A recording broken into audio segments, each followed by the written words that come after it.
그리고 아까 그 말씀드린 것처럼 글로벌 시대에 또 하나 이제 그 세상의 어떤 문명을 꿰뚫고 있는 또 다른 내면의 어떤 중심 가치들은 생명이라고 하는 것, 또는 평화라고 하는 것, 영성이라고 하는 것, 이런 것들이 지금 가장 많이 회자되고 가장 많이 사람들이 이렇게 기대하고 있고 또 지지받는 그런 가치들 같대요. 그래서 이제 그런 것들을 중심으로 해서 그것이 말하자면 어떤 지금 종교에게 부여된 사명 같은 거거든요. 우리가 몇 년 전에 우리가 미국 맨하탄에서 9.11 테러라는 걸 경험했잖아요. 생중계되다시피 했는데요. 엄청난 그런 건물과 수많은 인명이 그냥 한꺼번에 이렇게 살상되는 끔찍한 경험을 했는데, 미국이 그로부터 오랜 세월 동안 그 주모자를 찾아서 추적하고 추적해가지고 이번에 이제 그 주모자를 또 처형했다고 지금 하잖아요. 그러고 나니까 또 다시 알카에다들이 그에 대한 또 테러 보복을 계속 지금 공언하고 나오고 있습니다. 이런 방식을 가지고 미래 인류 문명의 대안이 될 수 있을까를 생각할 때 21세기는 평화의 문제라든지 이런 생명가치의 문제라든지 또는 영성가치 문제, 이런 것들이 이제 가장 핵심 가치가 되지 않을까, 이런 생각이 들고, 또 아까 그런 갈등들도 보면 전부 내면에 뭐가 있냐 하면 종교 간의 갈등이에요. 최근에 어떤 그 종교 지도자가 그런 말씀 하더라고요. 종교라고 하는 것이 근본적으로 세상을 평화하자고 하는 것이 종교의 가장 근본 추즘에도 불구하고 오늘날 세계 현상을 보면 종교가 갈등을 만들어내는 가장 구심점에 있다 그러는데 실제로 그러잖아요. 지금 그런 9.11 테러라든지 알카에다 문제는 전부 다 보면 기독교 가치와, 이런 말은 좀 조심스럽기는 한데요, 기독교 가치와 어떤 그런 아랍의 그런 회교 가치, 이런 것들이 이제 서로 충돌하는 거잖아요. 서로 갈등을 일으키고 있는 거고.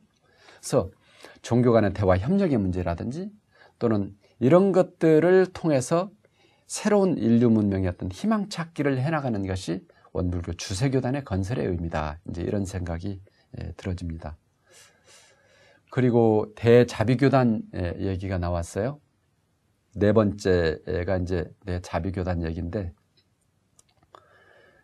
대자비교단이란 말은 원불교 백년성업에서 원불교라고 하는 우리 종교 운동은 일체 생명을 품에 안는 큰 품을 가지고 세상에 나가야 된다. 그래서 근본적으로는 빈곤과 무지와 질병이 없는 세상을 만들어야 되겠다. 이것이 대자비교단 말씀의 취지라고 저는 생각을 합니다.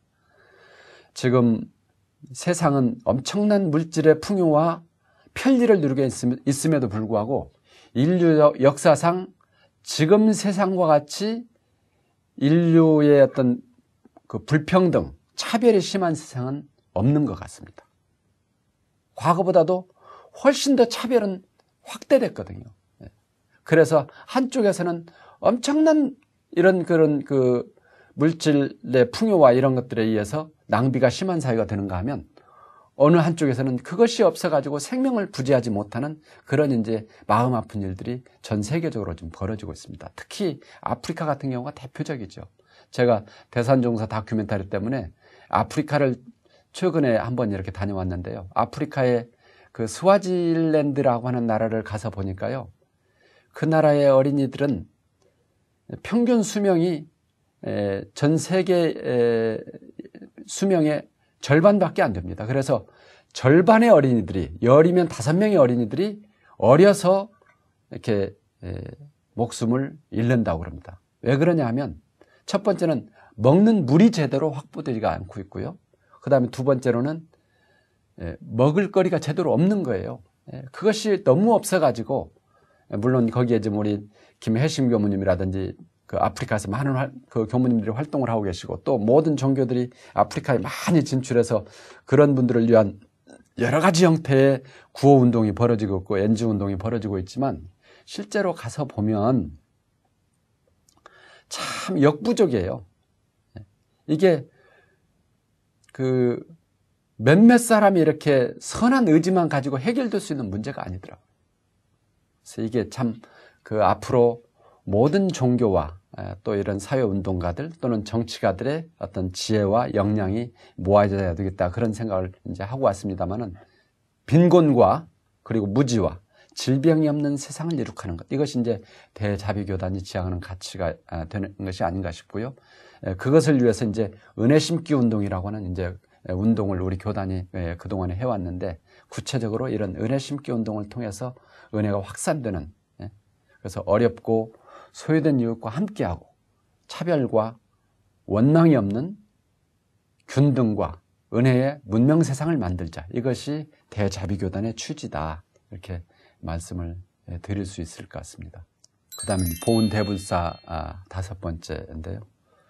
스승님 감사합니다, 이렇게 지금 저희가 표어를 내걸고 있습니다.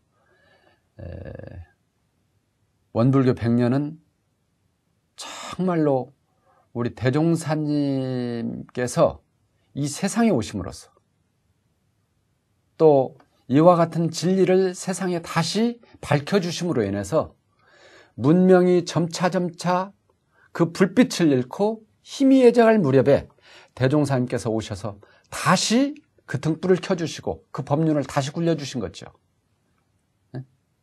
이것이 이제 소태산 대종사님의 어떤 그 위대하심이고 감사함이죠.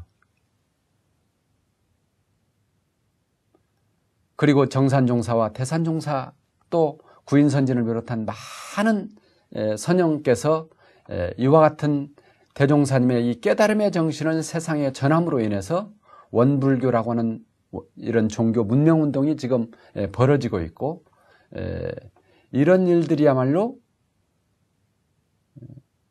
우리가 대종사님을 그냥 막연하게 섬기고 막연하게 감사합니다 하는 것이 아니라, 대종사님이 오심으로 인해서 우리들의 삶이 바뀌고 어떤 복된 삶이 이루어지고, 그리고 새로운 문명에 대한 어떤 개념이 생기고 우리들의 살 어떤 방향이 제시가 되고, 이런 것이기 때문에 정말로 이제 원불교 100년 성업에는 스승님 감사합니다, 그래서 이제 여러 가지 기념 사업이 이루어질 예정으로 있습니다. 그 아까도 말씀드린 것처럼 원기 99년이 대산종사 탄생 100주년이에요. 근데 원불교 100년하고 이게 그 1년 상관으로 중첩되어 있기 때문에 대산종사 탄생 100주년 기념사업회를 따로 발족하지 못하고, 원불교 100년 성업회가 대산종사 탄생 100주년 기념사업을 함께 가지고 간다고 하는 의미로 보은대불사를 이렇게 경산 종법사님께서 저희 성업회 5번째 지표로 이렇게 제시를 해 주셔서 그것이 이제 이렇게 표현이 됐다, 이렇게 말씀을 드리고 싶습니다. 그래서 말씀을 좀 드렸는데, 다시 한번 정리해서 말씀을 드리면, 원불교 100년 성업의 큰 방향은 5가지입니다. 교화대불공, 그 다음에 자신성업봉찬, 그리고 3번째가 세계 주세교단의 건설, 4번째가 대자비교단, 그리고 이제 5번째가 보은대불사. 이걸 통해서, 이걸 기초로 해서 우리 원불교 100년 성업의 비전이 전부 설계됐고요. 비전문이 그것에 의해서 진술됐고, 그리고 그런 5대 지표와 그리고 그런 그 비전문에 근거해서 우리 성업 과제가, 여러 가지 사업 과제들이 구체적으로 이렇게 설계되고 지금 시행되고 있는 그런 상황이라고 하는 말씀을 좀 드리고, 일단 여기까지 말씀을 마치겠습니다.